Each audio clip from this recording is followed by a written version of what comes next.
الحمد لله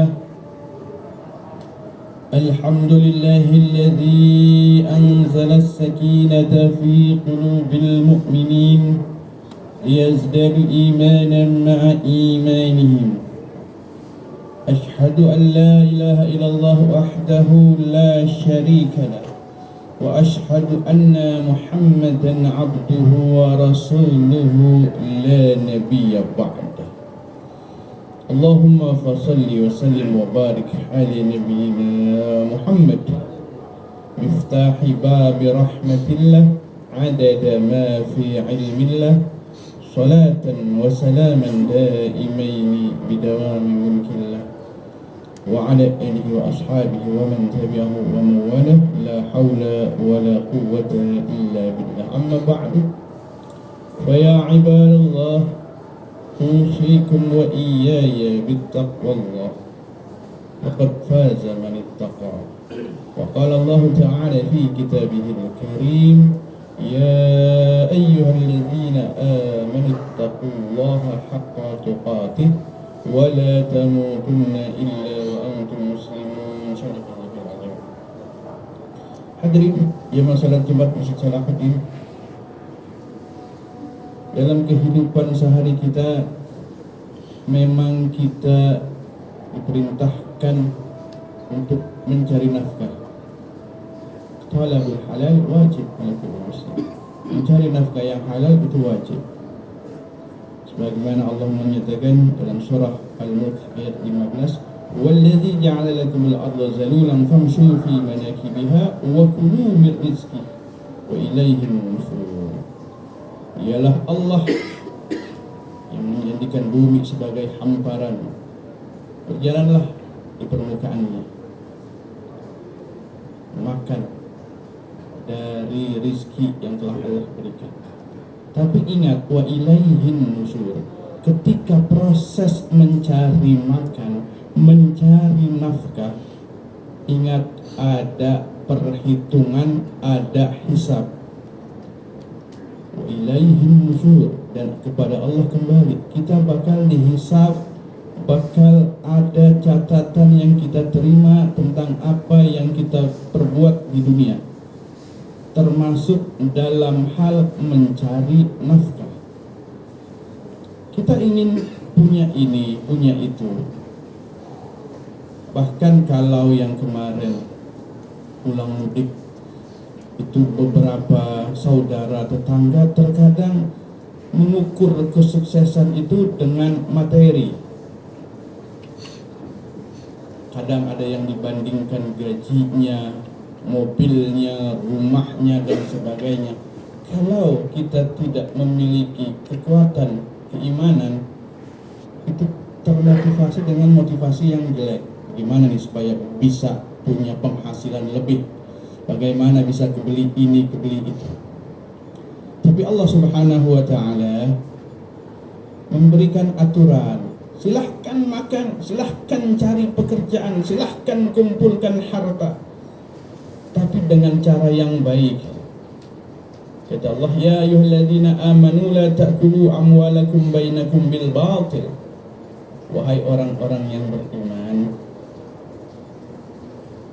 jangan kalian makan, jangan kalian ambil harta di antara kalian dengan cara yang batil.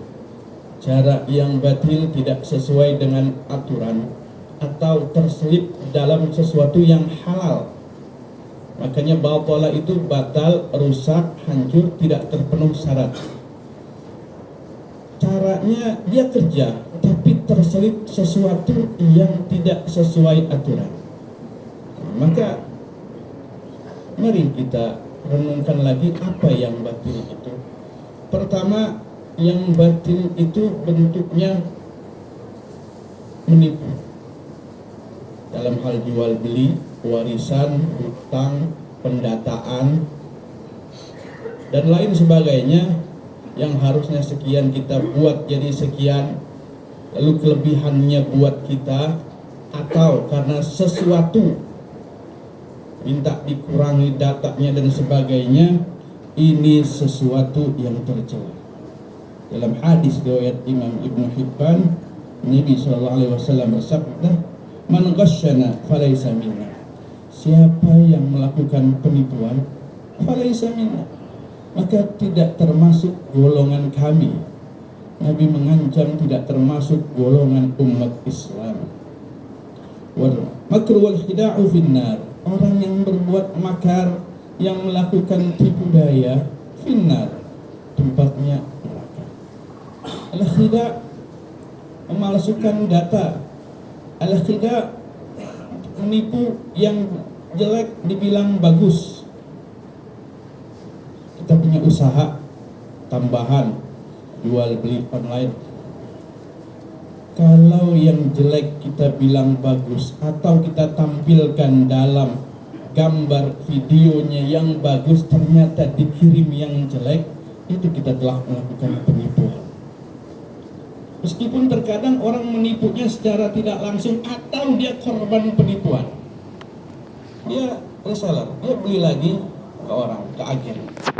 Dia beli sudah jelek, dia nggak mau rugi, dijual lagi dengan gambar yang bagus, dengan alasan saya belinya udah jelek tapi gambarnya bagus. Kita sudah jadi korban penipuan, jangan pula kita menipu orang. Biar itu kerugian kita yang tanggung, atau kita mau jujur. Sebagaimana ketika Nabi melakukan inspeksi para sahabat ketika menjadi khalifah pun melakukan inspeksi di pasar. Harus jelas ini yang kualitasnya seperti apa. Yang bagus bilang bagus, yang jelek bilang jelek, yang dicampur antara bagus dan jelek kasih tahu. Dengan kejujuran lebih indah, lebih tenang, lebih berkah kita punya usaha. Yang selanjutnya riswah, melakukan suap. Nabi SAW menyatakan, la'anallahu ar-rashi wal murtashi. Allah melaknat ar-rashi, orang yang memberi suap, wal murtashi, orang yang menerima suap, waraish, orang yang menjadi perantara suap. Sesuatu yang tidak boleh dibuat boleh, sesuatu yang harusnya ilegal dibuat legal, sesuatu yang harusnya besar dibuat kecil, atau sebaliknya. Dengan menerima uang tersebut, dengan menerima imbalan tersebut, berubah datanya. Maka orang yang memberi, orang yang menerima, orang yang menjadi perantaranya, itu dapat ancaman dari Rasul Sallallahu Alaihi Wasallam. Ini termasuk pula kejadian, sebenarnya bukan termasuk suap. Ada sahabat yang menjadi petugas zakat. Jujur, ketika menerima zakat, ini ada yang zakat sekian, kemudian setelah dia berzakat dia ngasih hadiah, lalu disampaikan ke Nabi, ya Rasul, ini harta zakat, dan ini orang yang zakat tadi ngasih hadiah ke saya. Lalu Nabi bilang, apa kalau kamu diam duduk di rumah saja ada yang ngasih hadiah? Sungguhnya hadiah itu karena posisi atau jabatan kamu. Nah ini dilarang oleh Nabi, disuruh kembalikan, masukin ke Baitullah. Mungkin dalam istilah sekarang disebut gratifikasi. Kalau dalam muamalah memang ada hadiah, tahadu. Kasih hadiah maka akan timbul cinta. Tapi kalau dengan embel-embel, nanti kalau saya kasih hadiah semakin dekat urusan menjadi lancar, atau nanti ketika ada proyek bisa diutamakan, nanti ada kekurangan ya bisa ditanggulangi, atau ya dibuat sesuatu yang lebih mudah. Ini ada embel-embelnya, bukan hadiah jadinya. Kalau kita terpaksa ngambil itu, maka ikuti anjuran Nabi, kembalikan kepada negara. Yang lebih parah lagi, ketika suap itu terkait hukum, Allah Subhanahu wa taala menyatakan, wala ta'kulu amwala bainakum bil batil Wala ta'kulu amwalakum bainakum bil batil. Jangan mengambil harta di antara kalian dengan cara yang batil. Wa tadlu biha ilal hukam. Dan jangan arahkan kepada hakim. Hakimnya diarahkan. Litakulu fariqan min amwalin nas, agar bisa mengambil harta orang lain.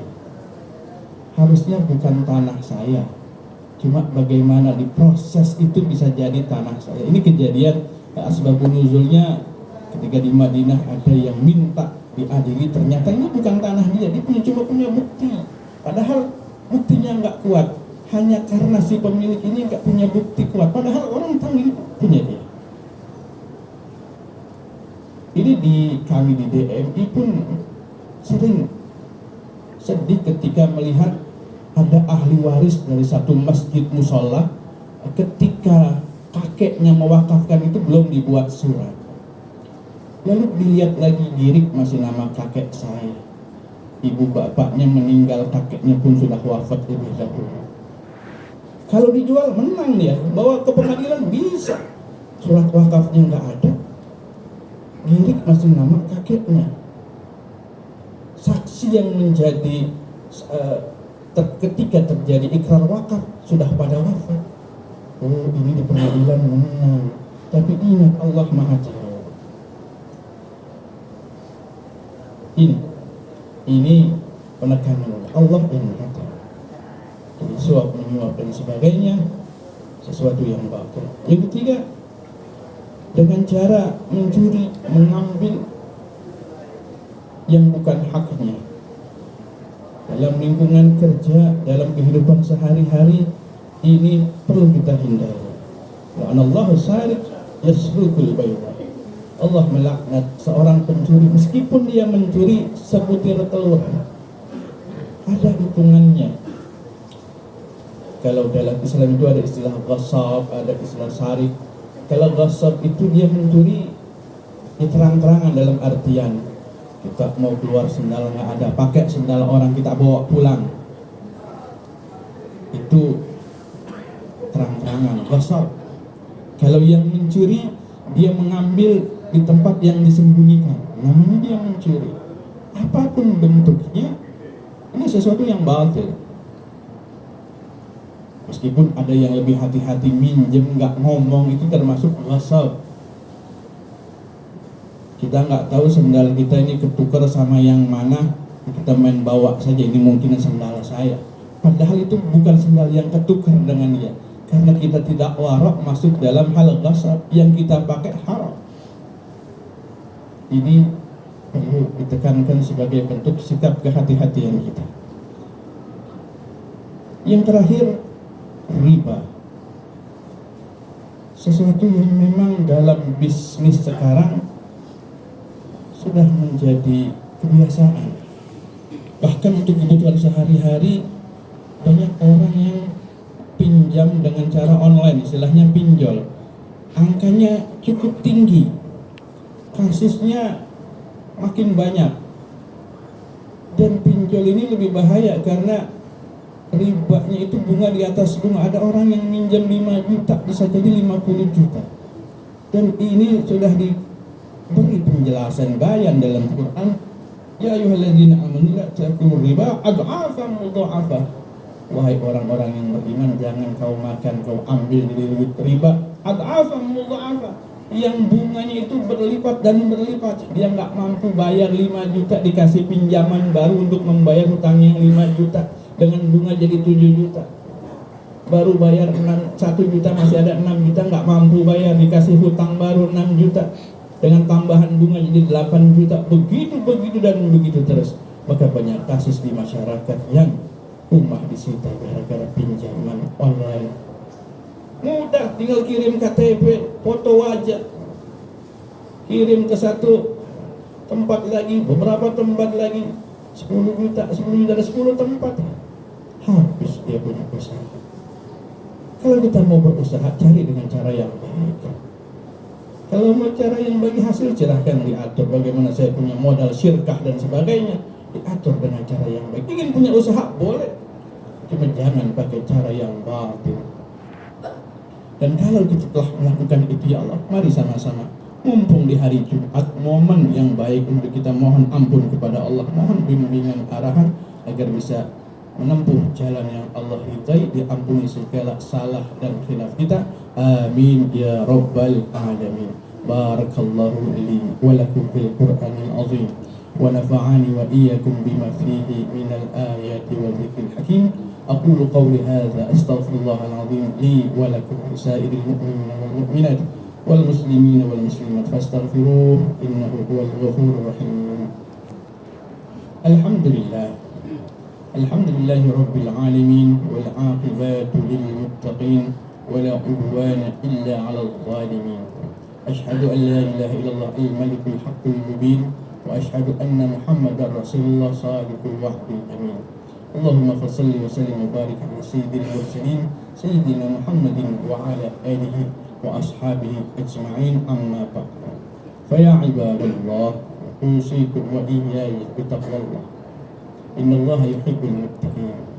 Hadirin, di hari Jumat ini, hari di mana kita Jumu'ah ngumpul, kewajiban salat zuhur terganti dengan salat Jumat yang mana wajib secara berjamaah sebagai bentuk kesungguhan, dan salah satu hikmahnya kita latihan simulasi ngumpul di padang mahsyar. Bedanya kalau kita di padang mahsyar, kita ngumpul di sana, dikumpulkan dari manusia pertama sampai manusia terakhir, kita bawa dosa, kita belum taubat, pintu taubat sudah ditutup.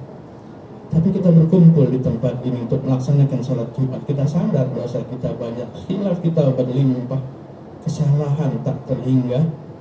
Kita mohon ampun, kita taubat, pintu ampunan masih diberikan, taubat masih diterima. Gunakan momen yang luar biasa ini untuk terus bermuhasabah, introspeksi diri, mohon ampun kepada Allah, dan juga dianjurkan banyak bersalawat kepada Nabi, karena Allah dan Rasulnya pun bersalawat kepada Nabi sebagaimana firman-Nya, innallaha wa malaikatahu yusholluna 'alan nabi ya ayyuhalladzina amanu shollu 'alaihi wa sallimu taslima. Allahumma salli wa sallim wa barik ala sayyidina Muhammad wa ala alihi wa ashabihi wa dzurriyyatihi wa ahli baitil kiram wa khulafa'ir rasyidin Abi Bakar wa Umar wa Utsman wa Ali wa tabi'in tabi'in wa man tabi'ahum bi ihsanin ila yaumiddin. Allahumma ighfir lil mu'minina wal mu'minat wal muslimina wal muslimat al ahya'i minhum wal amwat innaka anta sami'un qaribun mujibud da'wat. Allahumma inna nas'aluka al-huda wal tuqa wal afaf wal ghina. Allahumma inna nas'aluka ridhaka wal jannah wa ma qaraba ilayha min qawlin wa 'amalin wa niyyatin wa i'tiqad, wa na'udzu bika min sakhatika wan nar wa ma qaraba ilayha min qawlin wa 'amalin wa niyyatin wa i'tiqad. Rabbana atina fid dunya hasanah wa fil akhirati hasanah wa qina adzaban nar. Ibadallah, innallaha ya'muru bil 'adli wal ihsan wa ita'i dzil qurba wa yanha 'anil fahsya'i wal munkari wal baghi ya'idukum la'allakum tadhakkarun. Fadhkurullaha 'azima yadhkurkum washkuru 'ala ni'amihi yazidkum wa la